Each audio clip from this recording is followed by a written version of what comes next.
pakai Smart Detox itu saya pernah jatuh. Lalu kaki saya retak. Sebelumnya saya sempat pakai yang namanya Joint Formula, waktu itu dikasih sama Ibu Neni. Nah ternyata dari Joint Formula itu proses pemulihan kaki retak saya itu cepat gitu.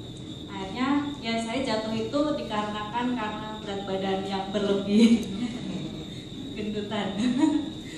Akhirnya saya disarankan untuk pakai Smart Detox. Nah sebelum saya pakai Smart Detox itu kolesterol saya juga tinggi. Terus saya pecandu kopi. Jadi kalau sehari nggak minum kopi, saya pusing yang luar biasa. Nah, setelah pakai Smart Detox, 3 hari pertama itu udah saya kayak orang sakau, memang sakit kepala yang luar biasa gitu.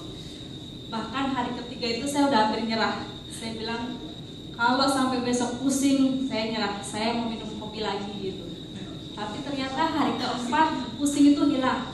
Bahkan sampai detik ini saya belum pernah nyentuh lagi namanya kopi.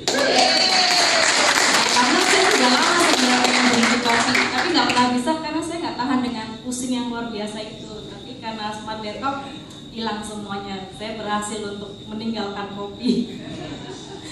Terus berat badan saya juga turun 5 kilo 20 hari pertama. Kemudian saya maintenance, turun lagi 2 kilo. Jadi selama 1 bulan itu turun sekitar 7 kilo. Pasti sih saya merasakan badan saya jauh lebih sehat. Terima kasih Smart Detox.